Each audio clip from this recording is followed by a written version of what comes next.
Alright, so welcome back dito sa ating channel dito sa Balls TV. Alright, so tayo nagbabalik po ni mga babayan at eto na nga, no, ating pag-usapan, no, eto na namang sablay, no, na mensahe o suggestion ni VP Sara Duterte, mga kababayan. Ewan ko ba, ano ba nangyayari dito sa ating Vice Presidente? Parang lutang na lutang, mga kababayan, no? Oh, kasi nga itong si Representative Saldico ay nasa ibang bansa po, mga babayan, at pinababalik na nga po, no, dito sa ating bansa. No, ito pong nakikita ninyo sa inyong mga screen ngayon, napakatindi po, no, ng suggestion ni VP Sara Duterte. No? Ang suggestion niya para maiuwi dito o makabalik dito si Saldico, no, pakidnap daw po si Saldico.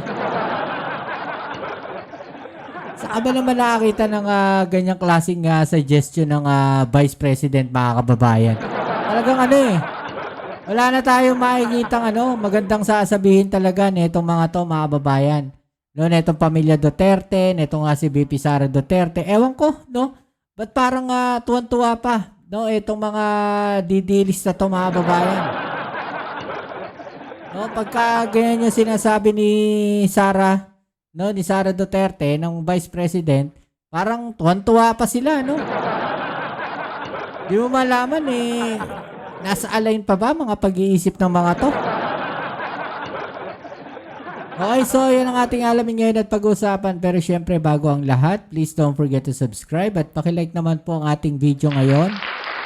Maraming salamat po sa inyong suporta.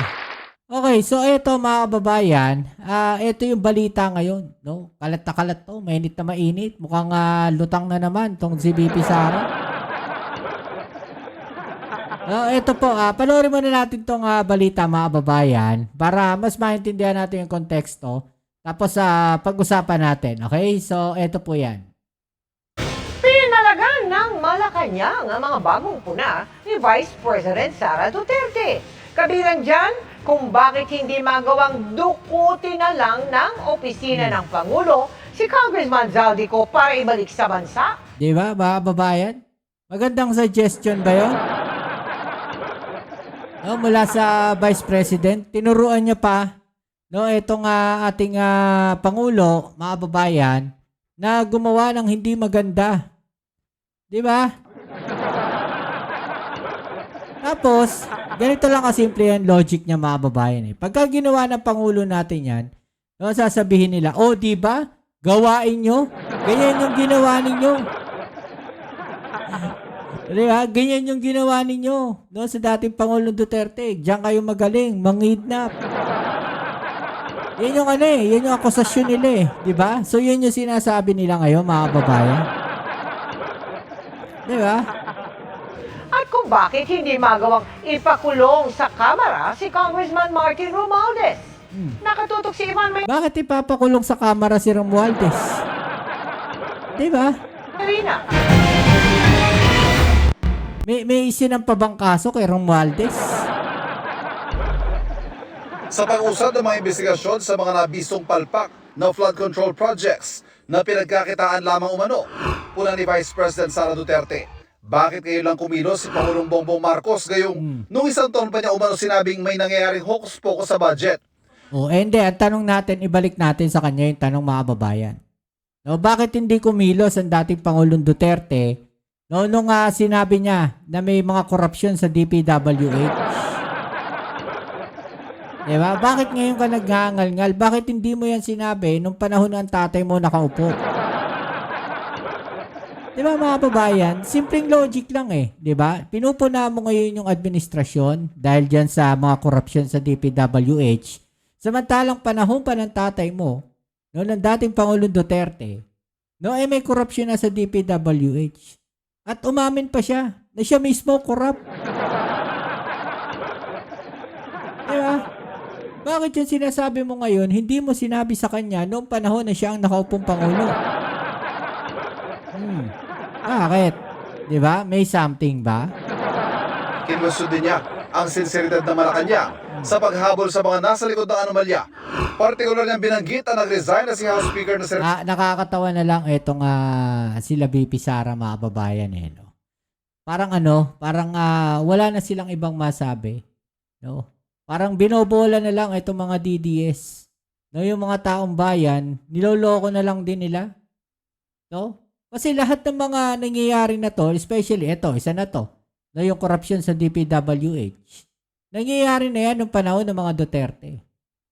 Diba? Nung administrasyon ni Duterte. Well, sabihin natin kahit noon pa. No, kahit panahon pa nila Pinoy, no, mga nakaraang administrasyon pa. Pero pinuna na yan ng dating Pangulong Duterte. Bakit hindi nila ginawa ng paraan? Bakit wala silang inimbestigahan? O kung meron man, may naparusahan ba? Diba? Representative Martin Romualdez at Representative Zaldico na itinuturong isa sa mga nasa likod ng pagsingit sa budget para mapondohan ang mga kinukwestiyon ngayong flood control projects. Kasi tinuro na, pinangalanan na, hindi lang ako ang nagsabi, Zaldico at Martin Romualdez. Si Zaldico, hinayaan nilang umalis ng bansa. Si Martin Romualdez, hinayaan nilang mag-resign. Nag-resign naman na, so tapos na ang usapan. Sina Romualdez at Coy pinangalanan ng mag-asawang contractor na Carly at Sara Diskaya sa pagdinig sa Senado. Ito yung inaantay ko, mga babayan Mukhang babaliktad din to mga Diskaya na to. Maniwala kayo. Abangan natin. No? Mukhang babaliktad din to mga Diskaya na to. Tinanggi na ni Romualdez ang aligasyon habang nasa ibang bansa naman si Ko. Ang Office of the President, involved sila sa kidnapping ni dating Pangulong Rodrigo Duterte. Diba? Yung sinasabi ko sa inyo, mga babayan. Yun yung yun yung ini-insist nila. Yung kidnapping na yan. Yan yung lagi nilang sinasabi. Bakit ngayon nawala si Zaldico at aalis si Martin Romualdez, hindi man lang nila magawa na kidnapin si Zaldico doon sa Amerika at ibalik dito sa atin sa Pilipinas, at hindi man lang nila magawa na ikulong si Martin Romualdez dyan sa detention unit ng House of Representatives. Wala. Dahil wala silang sinseridad, pinapakita lang nila sa mga... Ang tanong kasi dyan, BP Sara, may kaso ba? May sinampa bang kaso? No, kinasuhan ba si Speaker Romualdez para sabihin mong ikulong? 'Di ba? Balik natin, ikaw nga kinasuhan hindi ka pa rin nakukulong 'Di ba? Siyempre may yan, may hearing yan, hindi naman basta-basta yan na ikukulong. Hirap sa kanila kasi, mga babayan, nauuna yung daldal, nauula yung yung bunganga nila. No, isa sila sa mga nagpapagulo sa ating bansa ngayon, mga kababayan. Isa sila sa gumugulo. Mga tao na kunwari, meron silang ginagawa. Agad pinalaga ng Malacanang hirit na yan. So what do you expect? Wala naman tayong ina-expect na sasabing maganda niya ni BP Sara. Diba? Wala. Ano ina-expect ninyo? Diba? Wala kayong aasahang magandang sasabihin yan para sa gobyerno. Ang dami nyo. Umpisa pa lang na administrasyon ng ating Pangulong Bongbong Marcos, binabanata na si Pangulong Bongbong Marcos. Sinisira na. Diba? Kasi nga, gusto nilang makaupo na kaagad sa pwesto. Mission failed, mga kababayan. Mission failed. Diba? So, wala na silang option. Kundi hanggang sa bago makaupo ang ating Pangulong Bongbong Marcos, talagang susubukan nilang gibain, no, yung ating Pangulo. Ganun lang yun. Sabay buwelta sa bise. At ang payo niya is pakidnap si Zaldico. Diba? Another thing, it's illegal. So ganun ba magbibigay ng suggestion ang isang vice-presidente gumawa ng illegal? Din ka din. Di ba niya natandaan na mas madalas di siya magbiyahe at hinahayaan siya ng Office of the President kahit meron din nakabinbi na issue tungkol sa korupsyon? Yun yung sinasabi natin, mga kababayan. Diba? May impeachment siya, pero nakakabiyahe siya, mga kababayan. Diba? May kaso siyang plunder na nakasampa sa ombudsman, pero nakakabiyahe siya, mga kababayan. So, ibig sabihin, pinababayaan lang siyang bumiyahe kahit na may mga kaso siya. Diba? Pati ng articles of impeachment. Hmm. So anong pagkakaiba nun? Sa kanya, meron ng issues. Kaya sabi ko, iimbestigahan ka na. At kung nababagalan daw ang bise sa pag-usad ng investigasyon, Unang-una, dapat hindi maging mapagpanggap at hindi dapat nagmamalinis.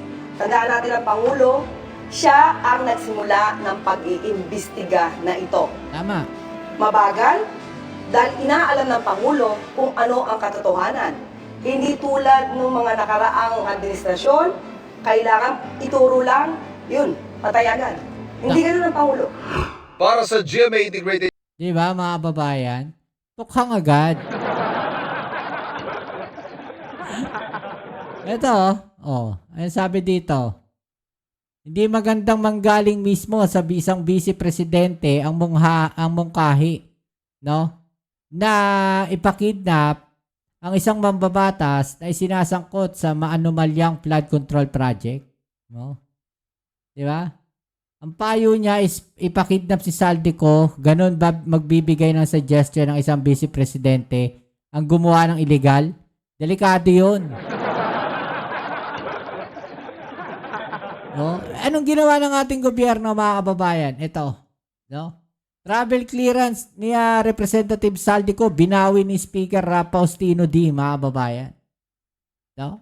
Kaupo lang ng ating bagong House Speaker ay pina-cancel na kagad, no, yung travel clearance ni Saldico. Kaya kailangan na siyang bumalik agad sa Pilipinas. Agad na pinababalik ng bansa si Ako Bicol Party List Representative Zaldico para magpaliwanag sa kanyang pagkakadawit sa maanumalyang flood control project. Binawi ni House Speaker Faustino D. III ang kanyang travel clearance at binigyan si Ko ng 10 araw para bumalik ng Pilipinas. Nasa Amerika ngayon si Ko para umano magpagamot, pero sabi ng House Speaker, urgent o kailangan na agad tugunan ang mga issue. Nakatutok si Darlene Kai. Unti-unti nang nagkakalinaw kung paanong Kaya mga babayan, hindi sinunod yung payo ni BP Sara. Kasi meron naman ibang pwedeng gawin, di ba? O kagaya na ito, in travel clearance, binawi. Binigyan siya ng 10 days. No, kailangan niya bumalik agad sa Pilipinas. Kapag di siya bumalik, ibang usapan na po yan. Di ba? Nakatutok si Darlene Kai. unti-unti nang nagkakalinaw kung paanong napaikutan at binali ang sistema kaya nagkaroon ng mga maanumalyang flood control projects. Daang iba ay ghost projects pa. Pero isa sa mga hinihintay ang pahayag ni Ako Bicol Party List Representative Zaldico, ang itinuturong pasimuno umano ng mga insertion sa budget para mapondohan ang mga nasabing proyekto. Mula kasi nang pumutok ang issue, nasa Amerika na raw siya para magpagamot at walang makapagsabi kung kailan babalik. I understand he is nasa United States siya for medical treatment with appropriate travel documents. Pero sa kanyang unang utos mula nang maluklok sa pwesto, binawi ng bagong upong House Speaker na si Bo GD ang travel clearance ni Ko. Inissue ni D ang Notice of Revocation of Travel Clearance na may petsang September 18, 2025 na agarang nagpapawalang bisa sa travel clearance ng Ako Bicol Party List Representative. Naayon daw ito sa interes ng publiko at dahil sa mga importanteng isyu ng bansa na nangangailangan ng kanyang physical presence o personal na pagdalo sa Kongreso. At dahil urgent o kailangan na agad tugunan ng mga isyu, binigyan si Ko ng 10 araw para bumalik sa Pilipinas. Kung hindi, maaari siyang patawan ng disciplinary action o gawa ng iba pang legal na hakbang. Hindi pa nagpapakita dito sa batasan si Representative Zaldico mula nang magbukas ang 20th Congress noong July 28. Nasa Amerika raw siya para sa medical leave kaugnay ng kanyang heart ailment o sakit sa puso. Si Ko ang dating chairman ng makapangyarihang House Appropriations Committee na pangunahing bumabalangkas sa budget. Inaakusahan siya ni Representative Toby Tiangco na nasa likod umano ng mahigit 13 billion pesos na insertion sa 2025 national budget. Binanggit din si Ko sa affidavit ng mag-asawang contractor na Curly at Sara Discaya na pagdadalhan daw ng perang kinobra umano ng mga kawani ng DPWH. Itinanggi na noon ni Ko ang mga paratang na ito. Isa rin si Ko sa nagtatag ng kumpanyang SunWest Inc. Isa sa top 15 contractor na nakakorner ng mga flood control projects mula 2022 hanggang 2025. Nauna nang sinabi ni Ko na nag-divest na siya ng investment sa SunWest mula nang maging mambabatas noong 2019. Sabi ni Deputy Speaker Paulo Ortega kung hindi kaya ni Ko na bumalik sa Pilipinas dahil sa kanyang kalusugan, may iba namang paraan para sagutin ang issue. He can answer and he can make a statement via social media, Zoom, or a statement. Then, if he's well enough and he can travel back, then I think he should travel back and just face the harapin niya to. Pero para kay Akbayan Party List Representative Percy Sendanya, nararapat lang na pauwiin si Ko. Sa akin lang, mahalaga na dapat ginagawa natin yung trabaho na una, binoto tayo at pangalawa, pinapasweldo tayo. Patuloy na hinihinga ng GMA Integrated News ng pahayagang kampo ni Representative Zaldi Ko. Para sa GMA Integrated News. Okay, so yan mga kababayan, no? Alam nyo, sa totoo lang, no? Ito lang masasabi natin dyan. Kung hindi seryoso ang ating Pangulo, pagdating dyan sa mga labanan ng korupsyon, mga kababayan, bakit niya pa paiimbestigahan yan? Diba? Kung yung sinasabi nila mabagal yung Pangulo, diba? Eh di sana hindi nilang natin imbestigahan yan.